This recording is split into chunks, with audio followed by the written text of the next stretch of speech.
মধ্য ভারতীয় আর্য ভাষা সম্পর্কে জেনেছি। আজকে আমরা জানবো নব্য ভারতীয় আর্য ভাষা।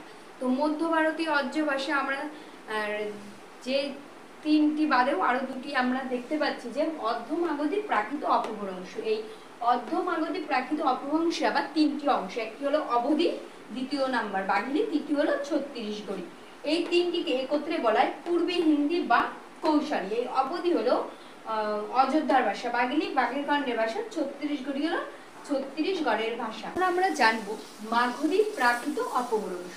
এই মাগধী প্রাকৃত অপভ্রংশ আবার দুটি ভাগে বিভক্ত হয়ে যায়, একটা হলো পশ্চিমা আর একটি হলো পূর্বী। এই পশ্চিমা আবার তিনটি ভাগে বিভক্ত হয়ে যায়, তিনটি ভাষায়, মৈথিলি, মগহী এবং ভোজপুরি। এবং পূর্বী শাখা দুটি ভাগে বিভক্ত হয়ে যায়, একটি হলো উড়িয়া, অপরটি হলো বঙ্গ অসমীয়া। এবার আমরা বুঝতে পারছি যে বঙ্গ থেকে সৃষ্টি হয় বাংলা এবং অসমীয়া থেকে অসমীয়া ভাষা, এরকম ভাবে বাংলা ভাষার সৃষ্টি হলো। ধন্যবাদ।